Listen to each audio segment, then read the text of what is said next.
Queria convidar os irmãos a abrirem as suas Bíblias em Mateus capítulo 21. E a gente vai continuar exatamente do ponto onde nós paramos, né? Esse é um objetivo particularmente meu, a gente estudar a Bíblia, versículo a versículo, capítulo a capítulo, livro a livro. E o Senhor Deus nos deu a oportunidade de estarmos estudando, então vamos aproveitar essa oportunidade. Mateus, então, nós paramos ali no versículo 10, Mateus 21, 10. E aí a gente vai tentar estudar aquele momento histórico que estava acontecendo ali, para a gente entender.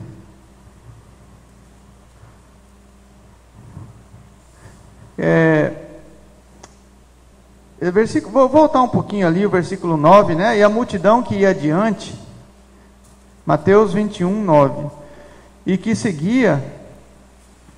a que seguia, clamavam dizendo: Hosana ao filho de Davi, bendito o que vem em nome do Senhor, Hosana nas alturas. A gente já explicou a palavra Hosana, né, da vez passada, como essa multidão estava glorificando a Deus e reconhecendo que o Senhor Jesus era o enviado, era o Messias. O Senhor Jesus, ele, como a gente vê, ele pregou as multidões, né? Ele se empenhou em ensiná-los. As multidões não foram muito gratas a ele, mas era um plano de Deus, né? O Senhor Deus, ele tem controle sobre a história, e sobre as nossas vidas, e sobre tudo. Mas o Senhor Jesus nunca desistiu, e ele ensinava essas multidões. Essa multidão o acompanhava, depois essa mesma multidão o traiu, mas isso nunca desanimou o coração do Senhor Jesus, né?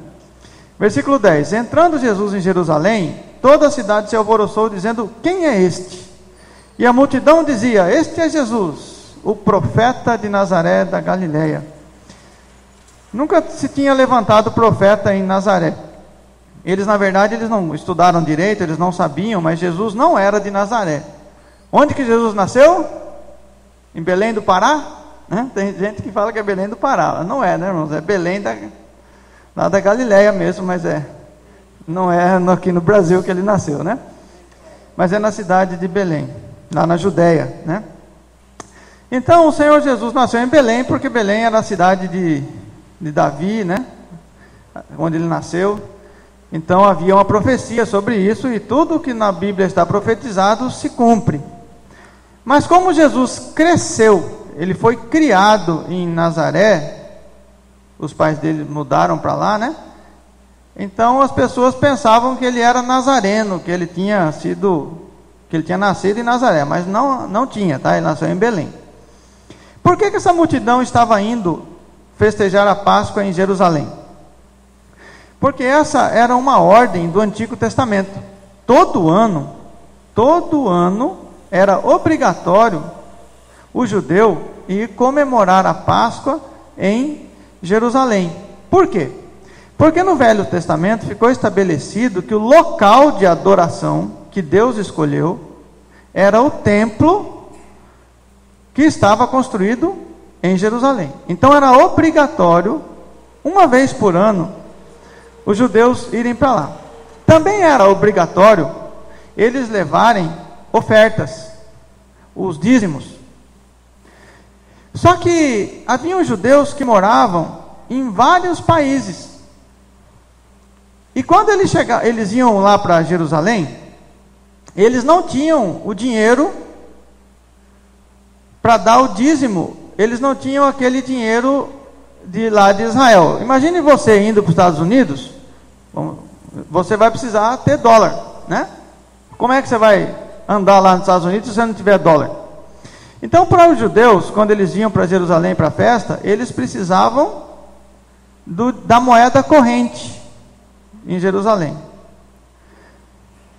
Até o Senhor Jesus não tinha, né? Quando ele foi pagar lá o imposto lá do templo, ele mandou Pedro pescar, e o Pedro achou ali na barriga do peixe. Talvez, se você quiser tentar isso, viaje para os Estados Unidos, vai pescando, quem sabe, né? Mas não é assim, né? Aquilo o Senhor Jesus estava dando uma lição também, é um ensino específico, não é que isso vai se repetir. Então haviam cambistas, os cambistas, eles ficavam ali no templo trocando o dinheiro. A pessoa chegava com o dinheiro do país dele e o cambista trocava. Era necessário ter cambista, na ideia deles. E os cambistas, eles aproveitavam e cobravam um jurinho em cima. Era também necessário que houvessem animais para o sacrifício. Porque hoje o nosso sacrifício é o Senhor Jesus, é o Cordeiro de Deus. Mas naquela época o Senhor Jesus ainda não havia morrido. Então os crentes, os judeus daquela época, os crentes, eles precisavam de animais para o sacrifício. E aonde que eles iam conseguir um carneiro, um cabrito, uma pomba para o sacrifício? Então, para facilitar a vida dos crentes, os religiosos decidiram colocar todos aqueles animais e a mesa dos cambistas no lugar chamado Pátio dos Gentios. O Pátio dos Gentios era um local em volta ali do templo, que Deus havia ordenado que aquele pátio seria um local profético, avisando o mundo inteiro que um dia a salvação não seria mais exclusividade dos judeus, mas que todos nós, os gentios, também teríamos acesso ao Senhor Jesus. Então esse pátio era um memorial profético a nós, gentios. Como não tinha muito onde, aquele monte de cabrito, carneiro, eles precisavam de um lugar para colocar. Então eles colocaram ali. E encheram aquele pátio de barracas em volta ali do templo, vendendo os animais e trocando o dinheiro daqueles que vinham de outros países. Eles vinham adorar a Deus em caravanas e eles precisavam então dos cambistas. Essa então era uma religião bem organizada, irmãos, o judaísmo, né? Do qual nós descendemos. E um dia, o Senhor Jesus, durante o seu ministério, vocês sabem quanto tempo o Senhor Jesus foi pregador do Evangelho? Quantos anos o Senhor Jesus pregou o Evangelho? Todos sabem? Durante 3 anos, tá? Ele começou com 30 e morreu com 33. No primeiro ano do ministério do Senhor Jesus, ele também foi a Jerusalém, porque o Senhor Jesus, ele não veio revogar a lei, ele veio cumprir. E ele cumpria toda a lei, tá? Inclusive, por exemplo, o Salmo 1. O Salmo 1 não diz assim: bem-aventurado aquele que não se detém no caminho dos pecadores, não segue, né? Não anda não tem aquela comunhão com os pecadores. O Senhor Jesus não comia com os pecadores? Não, o Senhor Jesus comia com pecadores arrependidos, tá? Pecadores, por que ele comia com pecadores arrependidos? Porque ele conhece o coração, né? Então ele não andava com pecadores, ele não tinha comunhão com pecadores, ele se preocupava com arrependidos.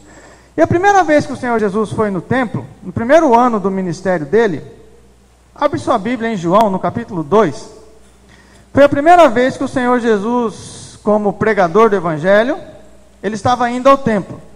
Ele ia todo ano ao templo, mas só que ele só começou o ministério dele com 30 anos, tá?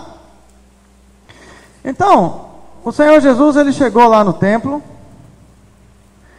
e já como pregador. Antes ele ia apenas visitar, né? Apenas cumprir a lei. Agora ele vai como pregador. Versículo 14, João 2,14. E achou no templo os que vendiam bois e ovelhas e pombos, e os cambiadores assentados. Tendo feito um chicote, uma azorrague de cordéis, ele lançou todos fora do templo, também os bois e ovelhas, espalhou o dinheiro dos cambistas, derribou as mesas. E disse aos que vendiam os pombos: tirai daqui estes, não façais a casa do meu pai uma casa de venda. Por que o Senhor Jesus falou isso? Ele está citando a lei, lá em Isaías 56, no versículo 7, está escrito: o zelo da tua casa me devorará. Em Jeremias, no capítulo 7, versículo 11, também fala a mesma coisa, acerca de um cuidado especial que a casa de Deus deveria ter. Então o Senhor Jesus, ele faz aquele movimento ali, ele arranca todos aqueles vendedores. Quando chega aqui, Jeremias 7:11, está escrito assim: é pois esta casa que se chama pelo meu nome, uma caverna de salteadores aos vossos olhos? Eis que eu mesmo, vi isto, diz o Senhor, eu vi o que vocês estão fazendo. Jeremias 7:11. E aí, irmãos, o Senhor Jesus, ele age de uma forma bastante indelicada com aqueles vendedores. Esse foi o primeiro ano do ministério do Senhor Jesus. No terceiro ano do ministério do Senhor Jesus, o Senhor Jesus volta lá no templo. E quando ele entra lá no templo, aqui em Mateus 21, aqueles mesmos vendedores e cambistas que ele tinha expulsado antes, eles continuavam lá. Então, Mateus capítulo 21, versículo 12. Entrou Jesus no templo de Deus e expulsou todos os que vendiam e compravam no templo, e derribou as mesas dos cambistas e as cadeiras que vendiam pombas. E disse-lhes: está escrito, versículo 13: a minha casa será chamada casa de oração, mas vós as tendes transformado em covil de ladrões. E foram ter com ele no templo cegos, coxos, e os curou. Quando o Senhor Jesus, pela segunda vez, ele faz a mesma coisa, e de novo ele expulsa ali os vendedores, alguns dos líderes religiosos, eles chegam para o Senhor Jesus e faz uma reclamação. Aqui mesmo em Mateus 21, versículo 23, os líderes ali do templo chegaram para o Senhor Jesus, versículo 23, Mateus 21, 23, chegando ao templo, acercaram-se dele e estando já ensinando. O Senhor Jesus estava ali ensinando a Bíblia. Os príncipes dos sacerdotes e os anciãos do povo dizendo: o Senhor Jesus, com que autoridade você está fazendo isso? Por quê? Por que você vem aqui reprovar o nosso jeito de adorar? Por que você vem querer mudar as regras que nós estabelecemos? Quem te deu essa autoridade? Por que você acha que o culto a Deus tem que ter um formato estabelecido por Deus? De onde você tirou essa ideia? Como que você está sendo tão mal educado em tirar os animais que as pessoas estão aqui comprando para o sacrifício do Senhor? Porque havia uma motivação em ter os animais ali. Porque imagine que aquelas pessoas iam viajar durante muitos quilômetros, aí elas iam chegar lá no templo, como que elas iam arrumar uma pomba, um cabrito, para fazer o sacrifício? E era uma ordem do Velho Testamento. Então, o Senhor Jesus, ele estava sendo de certa forma muito indelicado com o sacrifício daquelas pessoas. E aqui em Lucas 19, no versículo 46, o evangelista Lucas, ele relata o mesmo episódio. No Lucas capítulo 19, o evangelista, ele faz questão de mostrar no versículo 45 e 46, entrando o Senhor Jesus no templo, ele começa a expulsar todos os que vendiam e compravam, dizendo: está escrito, a minha casa será casa de oração, mas vós os fizestes dela um covil de salteadores. Eu já ouvi muitas versões explicando isso. Uma versão que eu ouvi, mas não concordo, era que eu ouvi um pastor de televisão, ele falando assim, que aquelas pessoas foram expulsas dali porque elas estavam alterando o preço do cabrito. Então, se uma ovelha custava R$100 no preço normal de mercado, eles vendiam então a ovelha por R$200. E dessa forma eles exploravam o povo. Então foi por isso que Jesus expulsou eles dali. Eu particularmente não acredito nisso, porque não está escrito isso na Bíblia. E eu acho que a gente não deve inventar, né? O que está na Bíblia é a palavra de Deus. Mas então, o Senhor Jesus, aqui em Marcos, o evangelista Marcos, ele faz o mesmo tipo de comentário. Eu queria mostrar com vocês Marcos, no capítulo 11. Marcos, no capítulo 11. Versículo 17. Versículo 17. Vieram a Jerusalém. Versículo 15, irmãos, desculpe. Marcos, capítulo 11, versículo 15. É o mesmo episódio, tá? Esse episódio, irmãos, ele se repetiu 2 vezes. Foi no início do ministério do Senhor Jesus e foi no final do ministério do Senhor Jesus. Foram as 2 vezes que o Senhor Jesus expulsou ali os mercadores. E cada evangelista, tanto Marcos, quanto Mateus, quanto Lucas e João, eles registram de uma forma diferente esse episódio. Mas João, ele, no capítulo 2, ele está registrando a primeira vez que aconteceu, o início do ministério do Senhor Jesus. Marcos, Lucas e Mateus, eles já estão mais na última vez que aconteceu, que foi no final do ministério do Senhor Jesus. Vieram a Jerusalém, e Jesus, entrando no templo, começou a expulsar os que vendiam, compravam no templo, derrubou as mesas dos cambistas. Ele não foi de forma alguma educado com aquelas pessoas, né? E a cadeira dos que vendiam pombas. Ele não consentia, ele não permitia, ele não deixava, ele não permitia que alguém levasse algum vaso pelo templo. Ele disse que o templo ali era sagrado, casa de oração. E o zelo da casa do Senhor, o cuidado com a casa do Senhor, era algo que ardia no coração do Senhor Jesus. Ele não permitia algazarra. Ele não permitia correria. Ele não queria que ninguém ficasse carregando nada na hora da adoração. Ele tinha um zelo, um cuidado para que as pessoas elevassem os pensamentos a Deus, para que houvesse concentração, para que houvesse devoção, para que houvesse aquele espírito contrito e quebrantado de um coração arrependido, que reconhece que todos os dias peca e necessita da misericórdia e graça do Senhor. Então, voltando aqui a Mateus 21, o Senhor Jesus falando sobre por que ele foi tão indelicado com aquelas pessoas. Só lembrando, irmãos, muitas daquelas pessoas que compravam ali o seu cabrito e compravam a sua pomba, eles não faziam isso com maldade, tá? Porque era uma ordem do Velho Testamento ter a pomba para sacrificar.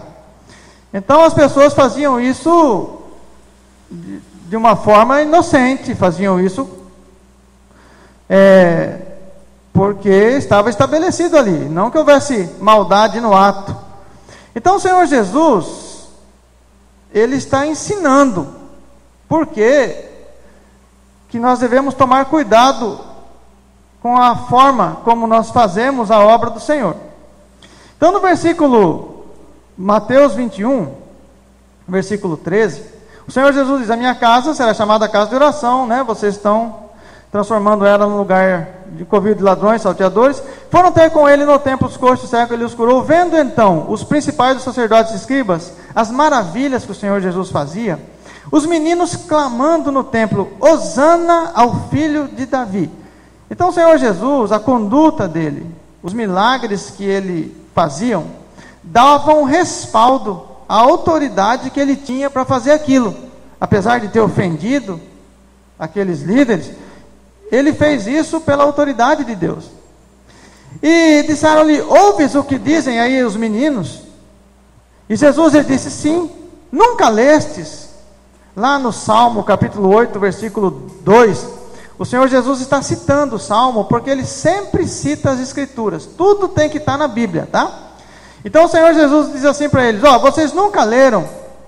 Não está escrito isso aí, mas você pode ler em casa, Salmos 8, 2, e você vai ver que o Senhor Jesus está citando isso, tá? Pela boca dos meninos e das crianças de peito, tiraste o perfeito louvor. O Senhor Jesus está dizendo que na inocência da criança, naquele coração que não se deixa levar pelo glamour, pela aparência do mundo, naquele coração inocente, Deus tira o perfeito louvor. E o Senhor Jesus então está dizendo que aquelas crianças não estavam erradas em reconhecer a autoridade do Verbo encarnado, da palavra viva de Deus, do nosso Senhor Jesus Cristo, que nos deu a Bíblia. E deixando-os, o Senhor Jesus então saiu da cidade e foi para Betânia. Então ele estava em Jerusalém, ele estava no templo de Jerusalém, ele sai dali e ele vai para Betânia, que era uma cidade vizinha, e ali ele passa a noite. De manhã, voltando para a cidade, teve fome. E vendo então uma figueira perto do caminho, dirigiu-se a ela e não achou nela senão folhas. O Senhor Jesus, ele vai fazer uma coisa que aos nossos olhos parece uma grande maldade. Eu não sei quem tem jardim em casa, ou quem tem uma árvore frutífera em casa, ele sabe que tem época, se ele tem um pé de manga, ele sabe que tem época que a mangueira, não vai ter manga, porque não é época de manga.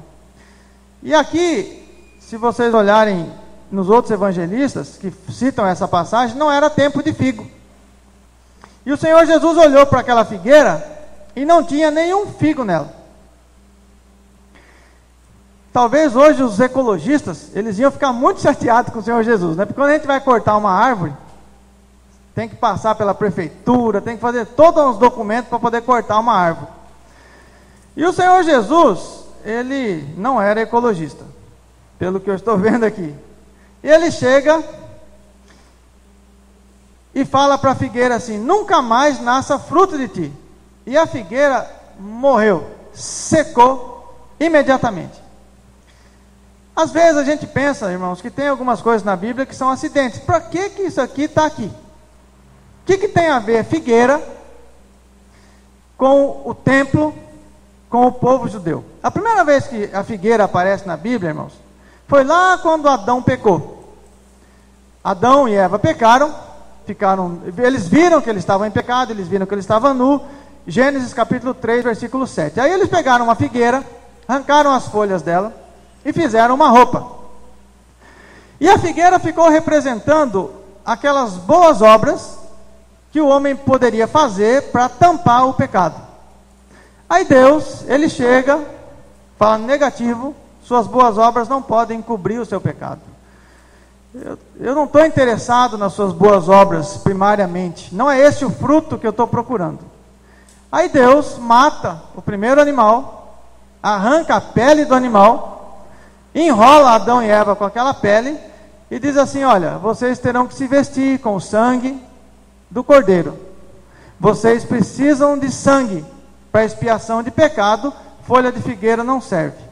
A figueira, irmãos, ela também é uma planta que representa Israel. Quando o Senhor Jesus entrou naquele templo, aquele templo era muito grande. Ele tinha muitos levitas.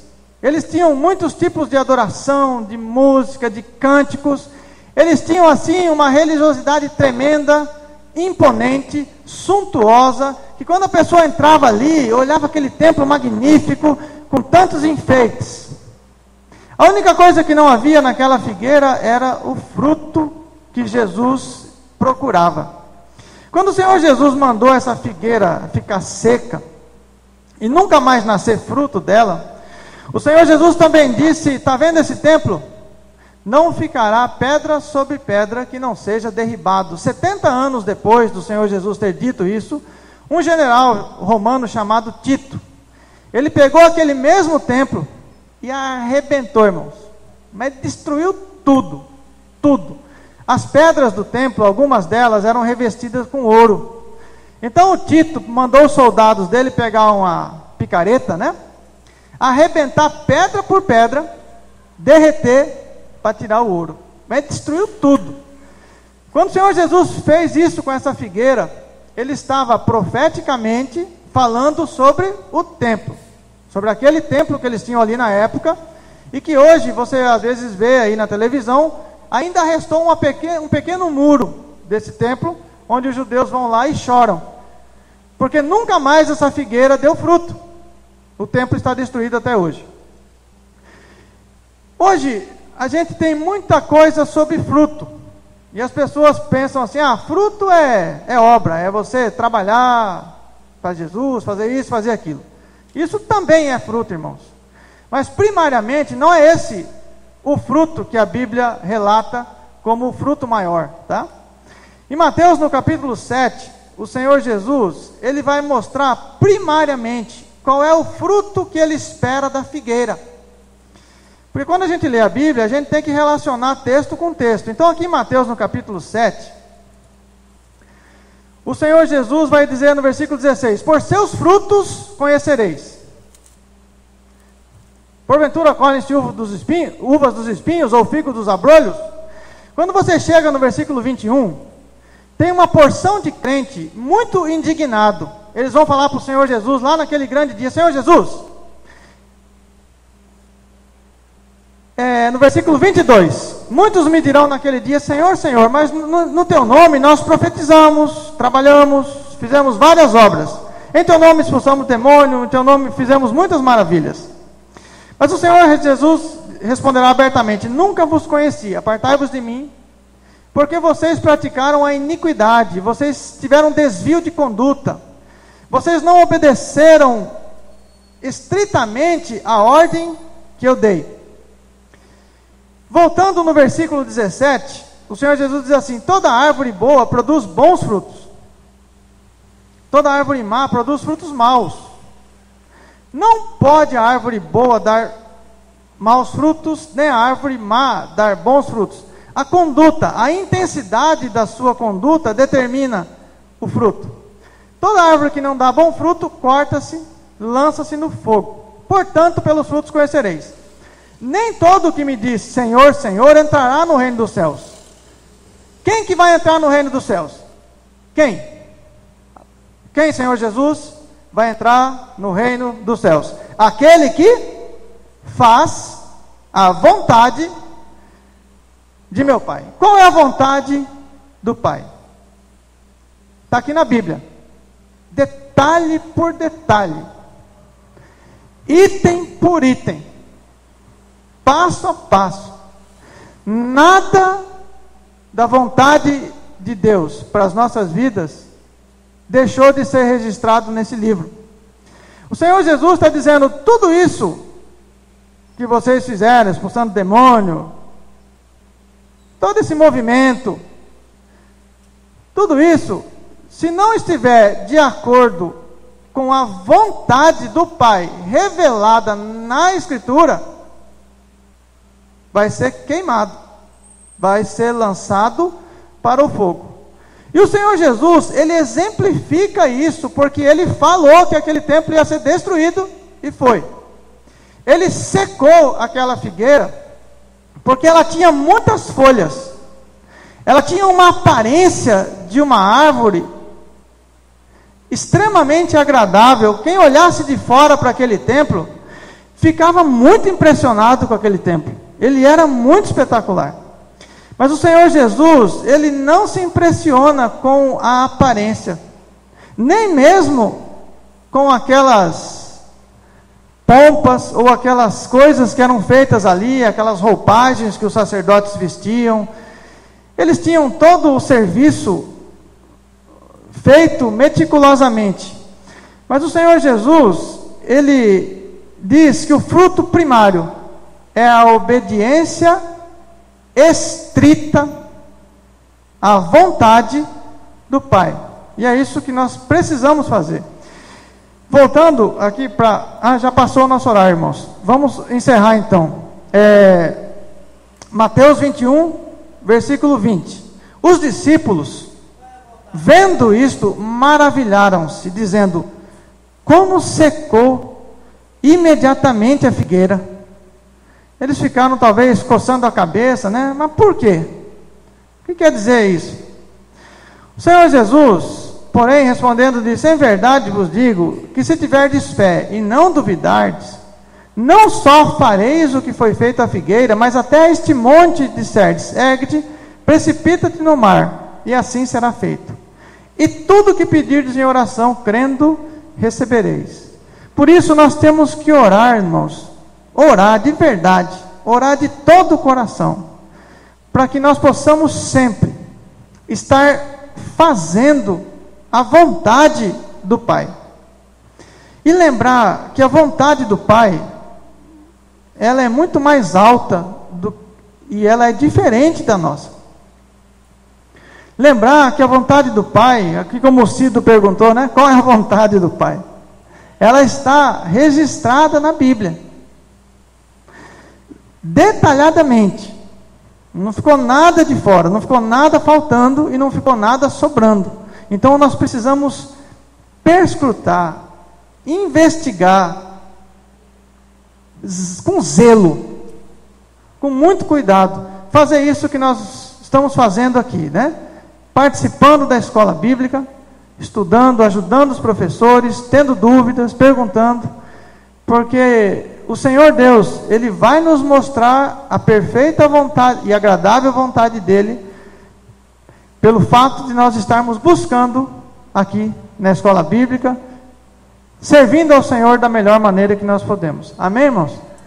Deus os abençoe. Vamos passar então para a escola, né? Os professores então estão com a palavra. Boa aula.